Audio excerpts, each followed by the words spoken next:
പശ്ചാത്തലം സ്വാഭാവികമായും എല്ലാവർക്കും അറിയാം.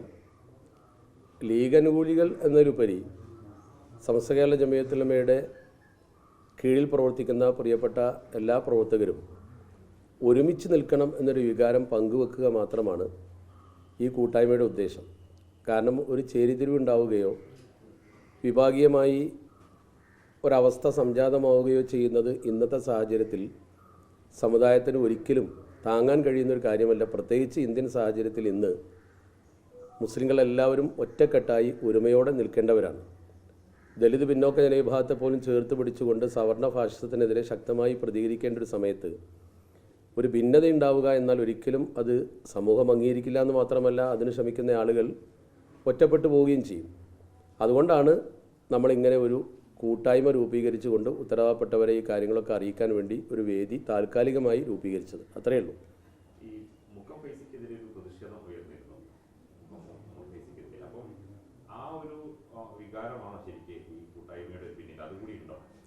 അതുമാത്രമല്ല, അങ്ങനെ അതിലേക്ക് മാത്രം ചെറുതാക്കേണ്ട ഒരു വിഷയമല്ല ഇത്. മറിച്ച് നിങ്ങൾക്കറിയാം, പാണക്കാട് സയ്യിദ് സ്വാദിഖ് അലി ശിഹാബ് തങ്ങൾ കേരളത്തിലെ ഒരു മതസൗഹാർദ്ദത്തിൻ്റെ പ്രതീകവും പൊതുസമൂഹത്തിൻ്റെ നേതാവും എല്ലാ മതസംഘടനകളും ഇതര മതസ്ഥരും അംഗീകരിക്കുന്ന ഒരു നേതാവാണ്.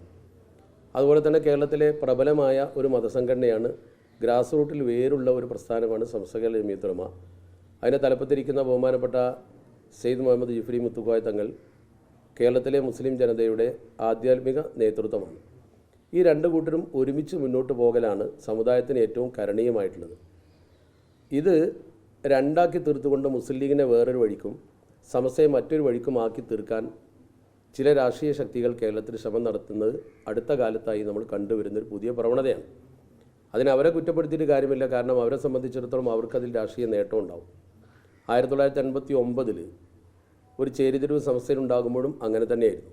മുസ്ലിം ലീഗ് ഒരു പക്ഷത്തും കമ്മ്യൂണിസ്റ്റ് പാർട്ടി മറുപക്ഷത്തും നിന്നുകൊണ്ടാണ് രണ്ട് സംഘടനകളെയും പിടിച്ചു നിർത്താനുള്ള ശ്രമം നടത്തിയത് എന്നത് കേരളത്തിലെ മുഴുവൻ ജനങ്ങൾക്കും അറിയാം. ഒരുപക്ഷെ ഇന്നത്തെ ഒരു 40 വയസ്സിന് താഴെയുള്ള ആളുകൾക്ക് അത് അറിയാമായിരിക്കില്ല. കാരണം അവരെ സംബന്ധിച്ചിടത്തോളം അവർക്ക് 1989 ഇതൊക്കെ ഓർക്കാനുള്ളൊരു 15 വയസ്സായി കാണില്ല. എന്നാൽ ഇന്ന് മെച്ചുറായിട്ടുള്ള ആളുകൾക്ക് മുഴുവൻ ഈ കാര്യം അറിയാം. ആ ഒരു അവസ്ഥയിലേക്ക് സമൂഹത്തെ കൊണ്ടുപോകുന്നതിനെ എതിർക്കുക, അതിനെ തടഞ്ഞു നിർത്തുക എന്നതാണ് നമ്മൾ ഈ കൂട്ടായ്മ കൊണ്ട് ഉദ്ദേശിക്കുന്നത്. അല്ലാതെ ഒരു പുതിയ പിളർപ്പോ അല്ലെങ്കിൽ ചേരിതിരിവോ അല്ല. ഇന്ന് ഒരു മലയാള പത്രം 1-ാം പേജിൽ ന്യൂസ്, അതുപോലെ തന്നെ ഇന്നർ പേജിൽ ന്യൂസ്, 2-4 വീതമാണ് വലിയ ഹെഡിങ് ഇട്ട് പ്രധാനപ്പെട്ട വാർത്തയാക്കിയിട്ടുണ്ട്. അതുപോലെ പല പത്രങ്ങളും. അപ്പോൾ പലരും ഉദ്ദേശിക്കുന്നത് ഇതൊരു പിളർപ്പിൻ്റെ മുന്നോടിയാണ് എന്നാണ്. അത് 100% തെറ്റാണ്. അങ്ങനെ ആരും പ്രതീക്ഷിക്കേണ്ട കാര്യമില്ല. ഇത് തന്നെ വാർത്താമാധ്യമങ്ങളോട് ഷെയർ ചെയ്യേണ്ട കാര്യമല്ല. നിങ്ങൾ വീട്ടിൽ വന്നതുകൊണ്ട് ഞാൻ പ്രതികരിക്കുന്നു എന്ന് മാത്രം. നമ്മളെ വീട്ടിൽ വരുന്ന അതികളെ നമ്മൾ കൃത്യമായി മാനിക്കണമല്ലോ.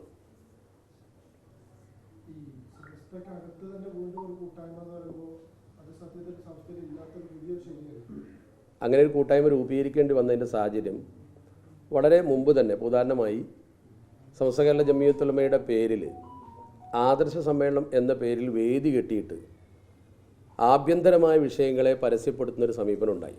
അല്പം ആദർശം പറയും, പിന്നെ ആഭ്യന്തരമായ സമസ്ത ചർച്ച ചെയ്ത് തീരുമാനമെടുക്കാൻ മുന്നോട്ട് വെച്ചിട്ടുള്ള അജണ്ടകളെ പുറത്തിട്ടുകൊണ്ടുള്ള ചർച്ച പലപ്പോഴും ഉണ്ടായി. നിങ്ങൾക്കത് കാണാൻ കഴിഞ്ഞു. ഒരു വിഷയം സമൂഹത്തിലെത്തിക്കുമ്പോൾ ആദർശമാണെങ്കിൽ അത് അതിൽ ഒതുങ്ങി നിൽക്കണം. ഉദാഹരണം, കഴിഞ്ഞ 5-ാം തീയതി നമ്മൾ കോഴിക്കോട്ട് ഒരു വഖഫ് സമ്മേളനം നടത്തി. വഖഫ് വിഷയവുമായി ബന്ധപ്പെട്ടതല്ലാത്ത ഒരു കാര്യവും ആ വേദിയിൽ ഞങ്ങളാരും ചർച്ച ചെയ്തിട്ടില്ല. അങ്ങനെ ചർച്ച ചെയ്തു നിങ്ങൾക്ക് ആർക്കും ആരോപിക്കാനും കഴിയില്ല. മീഡിയകളുടെ കയ്യിലൊക്കെ അതിൻ്റെ വ്യക്തമായ ചിത്രം ഉണ്ടാവും. എന്നാൽ ആദർശ സമ്മേളനം എന്ന പേരിൽ പിന്നീട് നടത്തിയ യോഗത്തിൽ കണ്ടത് അങ്ങനെയല്ല. മസ്ലഹത്തിൻ്റെ മുഖത്ത് വെച്ച് ഇത്തരം സമീപനങ്ങൾ സ്വീകരിക്കുന്നത് ശരിയല്ല എന്ന് 1 വർഷം മുമ്പ് ഞങ്ങൾ രേഖാമൂലം സമസ്തക്ക് പരാതി നൽകിയിട്ടുണ്ട്. അതിൻ്റെ കോപ്പിയിൽ ഞങ്ങൾ പറഞ്ഞിട്ടുള്ള പ്രധാനപ്പെട്ട കാര്യം ഞാൻ സാന്ദർഭികമായി നിങ്ങളെ ശ്രദ്ധയിൽപ്പെടുത്തുകയാണ്. അതിൻ്റെ തീയതിയും ഞങ്ങൾ കൊടുത്ത കത്തും വളരെ കൃത്യമാണ്. ഇതായിരുന്നു അന്ന് ഞങ്ങൾ കൊടുത്ത കത്ത്. ഈ കത്തിൽ ഒപ്പുവെച്ചിട്ടുള്ള ആളുകൾ ബഹുമാനപ്പെട്ട പാണക്കാട് സയ്യിദ് ഹമീദ് അലി ശിഹാബ് തങ്ങൾ, ഡോക്ടർ ബഹാവുദ്ദീൻ നദ്വി തുടങ്ങിയ പ്രഗത്ഭരായ ആളുകളാണ്. സംഘടനകളുടെ ഉത്തരവാദപ്പെട്ട ഡെസിഗ്നേഷനുള്ള ആളുകളാണ്. ഇതിൽ ഞങ്ങൾ ഈ സംഗതികളൊക്കെ വിശദീകരിച്ച ശേഷം അവസാനമായൊരു വാക്ക് പറഞ്ഞു.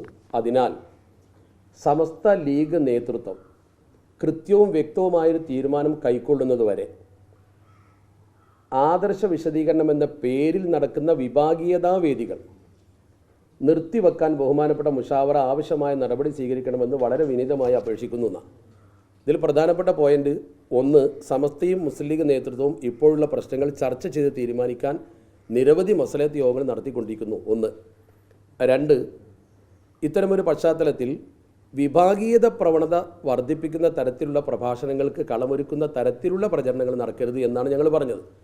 ആദർശ സമ്മേളനം എന്ന പേരിൽ നടത്തുന്ന വിഭാഗീയ പ്രവണതകൾ അന്ന് പലരും അത് ഡൈവേർട്ട് ചെയ്ത് ഞങ്ങൾ ആദർശ സമ്മേളനം നിർത്തിവെക്കാൻ പറഞ്ഞു എന്ന രീതിയിൽ ആക്ഷേപം ഉയർത്തിക്കൊണ്ട് 2023 ഓഗസ്റ്റ് 23 വർഷം കഴിഞ്ഞല്ലോ, അന്ന് കൊടുത്ത ഈ കത്ത് പരിഗണിക്കാതിരിക്കുകയും ഈ വാദം അംഗീകരിക്കാതിരിക്കുകയും ചെയ്ത് ഞങ്ങളൊക്കെ ആദർശ പ്രചരണത്തിന് എതിരാണ് എന്നൊരു ദുഷ്പ്രചരണം നടത്തി ഞങ്ങളെ അപമാനിക്കാനാണ് ശ്രമിച്ചത്. സമൂഹം അത് അംഗീകരിച്ചില്ല. ഞങ്ങൾ സമസ്തക്കാരാണെന്നും സമസ്തക്ക് വേണ്ടി പ്രവർത്തിക്കുന്നവരാണെന്നും സമസ്തയുടെ ആദർശം മുറുകെ പിടിച്ചുകൊണ്ട് മുന്നോട്ട് പോകുന്നവരാണെന്നും എല്ലാവർക്കും അറിയാം. ഡോക്ടർ ബഹാവുദ്ദീൻ നദ്വിയെ പോലുള്ള യു ഷാഫിയാജിയെ പോലെയുള്ള ഞങ്ങളുടെ കൂടെ നിൽക്കുന്ന പ്രധാനപ്പെട്ട ആളുകളും മൈനാജി ആണെങ്കിലും ആരാണെങ്കിലും അവർക്ക് സമസ്തയെ അംഗീകരിച്ചുകൊണ്ട് പ്രവർത്തിക്കുന്ന ആളുകളാണ്. അത്തരം ആളുകളാണ് മഹല്ലുകളിലൊക്കെ ധാരാളമുള്ളത്. 90% മഹല്ലുകളിലും സമസ്ത കേരള ജംഇയ്യത്തുൽ ഉലമായുടെ പ്രവർത്തകർ സമസ്തയിലും മുസ്ലിം ലീഗിലും വിശ്വസിക്കുന്ന ആളുകളാണ്.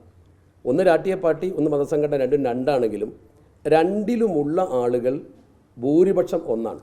അതുകൊണ്ട് പരസ്പരം ഒരു പരിഗണന വെച്ചിട്ടാണ് രണ്ട് സംഘടനയും ഇതുവരെ മുന്നോട്ട് പോയിട്ടുള്ളത്. ആ മുന്നോട്ട് പോക്കിന് പ്രത്യാഘാതം വരുത്തുന്ന രീതിയിലുള്ള പ്രസംഗങ്ങളും പ്രവർത്തനങ്ങളും ഇത്തരം വേദികളിൽ നിന്നും ഉണ്ടായി എന്നത് വസ്തുതയാണ്. ആ വസ്തുത ഇല്ലാതാക്കാൻ വേണ്ടിയാണ് ഞങ്ങളിങ്ങനെ ഒരു എഴുത്ത് കൊടുത്തത്. അതുകൊണ്ടാണ് ഇത് ഈ അവസ്ഥയിലെത്തിയത്.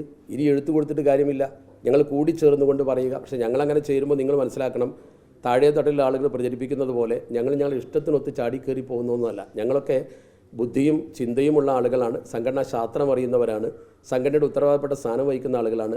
ബന്ധപ്പെട്ട ആളുകളോടൊക്കെ കൂടി ആലോചിച്ചിട്ട് തന്നെ, ബന്ധപ്പെട്ടവരെന്ന് പറഞ്ഞാൽ ഉയർന്ന നേതൃത്വത്തിലുള്ള ആളുകളോട് കൂടി ആലോചിച്ചുകൊണ്ട് തന്നെയാണ് ഞങ്ങളങ്ങനെ ഒരു യോഗം വിളിച്ചിട്ടുള്ളത്.